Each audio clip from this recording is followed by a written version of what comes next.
Hello friend, today we discuss about the mucormycosis. Mucormycosis अभी post Covid effect के रूप में इंडिया में देखा जा रहा है कोविड पेशेंट के अंदर। ये जो म्यूकरमाइकोसिस है ये एक अपॉर्चुनिस्टिक माइकोसिस है which is cause by rhizopus और म्यूकर। ये दो फंगस की वजह से ये डिजीज काउज होता है और इसका इन्फेक्शन चूँकि बहुत आसानी से हो जा रहा है क्योंकि ये जो फंगस है ये एवरीवेयर प्रेजेंट है आपके सराउंडिंग। और कोविड पेशेंट का जो इम्यून सिस्टम वीक हो रहा है इस वजह से बहुत ही आसानी से बॉडी में एंटर कर जा रहा है।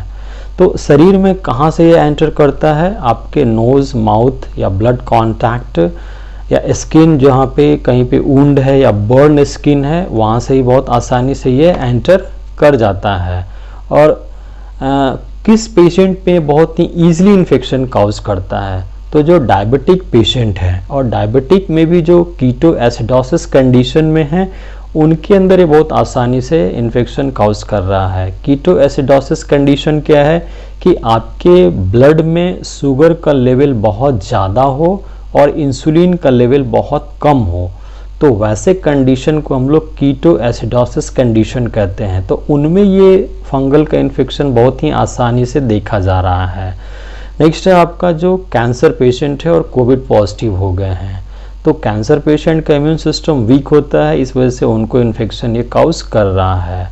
दूसरा है कि जो बहुत लंबे समय से आईसीयू में एडमिट थे, वेंटिलेटर पे थे, तो आईसीयू में जो ऑक्सीजन सप्लाई उनको किया जाता है तो ऑक्सीजन सप्लाई के लिए ह्यूमिड कंडीशन मेंटेन करते हैं जहाँ पे ह्यूमिडिफायर लगा रहता है, उसमें हम लोग पानी डालते हैं। तो जो वाटर रहता है अगर लंबे समय तक उसको रिप्लेस नहीं किया गया तो वहाँ से भी इन्फेक्शन देखा गया, सोर्स ऑफ इन्फेक्शन।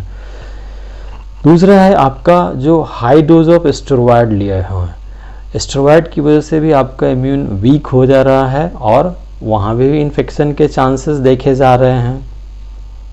या फिर कोई पेशेंट हैं, बर्न पेशेंट है, उनको कोविड हो गया है, उनमें ये इन्फेक्शन काउज कर दे रहा है बहुत ही आसानी से। तो इन्फेक्शन होने के बाद जो सिम्टम आपको दिखेगा म्यूकरमाइकोसिस का वो है आपका local pain in one side of your face के एक साइड में आपका पेन फील होगा। अगर इन्फेक्शन हुआ है तो नेज़ल ब्लॉकेज होगा और नेज़ल डिस्चार्ज के रूप में जो निकलेगा वो ब्लैक कलर का रहेगा, नेज़ल डिस्चार्ज। उसके बाद आपको धुंधला दिखेगा और आगे जाकर के लॉस ऑफ विजन हो सकता है। नेक्स्ट है अगर पल्मोनरी इन्फेक्शन हुआ है म्यूकरमाइकोसिस का तो चेस्ट पेन रहेगा, हेडेक रहेगा आपका। और अगर ट्रीटमेंट प्रॉपर नहीं लिया गया तो देखा गया कि 40 to 50% केसेस में पेशेंट का डेथ भी हो जा रहा है।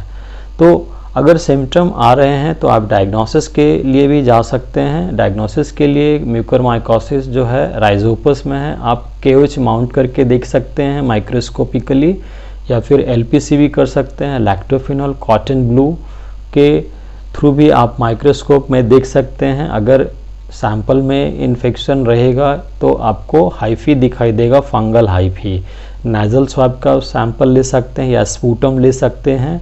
अगर इन सब से भी डायग्नोस नहीं हो पाए तो आप सैंपल का कल्चर कर सकते हैं SDA मीडिया पे। कल्चर में आपको इन्फेक्शन के जो फंगल हैं वो ग्रो कर जाएंगे और उसके बाद आप रेडियो डायग्नोसिस में भी जा सकते हैं, CT स्कैन, उससे भी आप आइडेंटिफाई कर सकते हैं।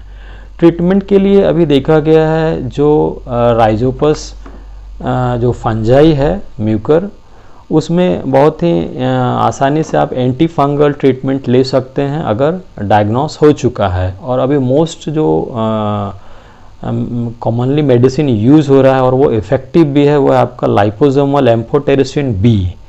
ये एंटी फंगल के रूप में आप अपने क्लिनिशियन से डिस्कस करके ले सकते हैं अगर आपको इन्फेक्शन हुआ है तो। ये डिजीज़ बहुत कॉमनली अभी कुछ स्टेट में देखे गए हैं और एम्फोटेरिसिन B का इस्तेमाल करके रिकवरी भी हुआ है। और बहुत ही एडवांस केस में अगर म्यूकरमाइकोसिस हो गया है तब फिर आप सर्जरी में जा सकते हैं। जो इन्फेक्टेड पार्ट हैं, टिश्यूज़ बॉडी के हैं, उनको सर्जरी करके हटाया जा सकता है तो भी आप क्योर हो सकते हैं। लेकिन डायग्नोसिस होना बहुत ही ज़रूरी है इस फंगल इन्फेक्शन के होने के बाद, तभी आप ट्रीटमेंट में जा सकते हैं। बचाव के लिए अगर जो कोविड पेशेंट हो गए हैं, कोविड पॉजिटिव हैं, वो अगर फंगस से बचना चाहते हैं यानी म्यूकरमाइकोसिस से बचना चाहते हैं तो उनको पोस्ट कोविड भी मास्क का इस्तेमाल करना चाहिए और हमेशा साफ़ सफाई का ध्यान रखना चाहिए। कहीं भी मिट्टी धूल हो उनसे दूर रहना चाहिए और जाना पड़े तो मास्क लगा के जाएं।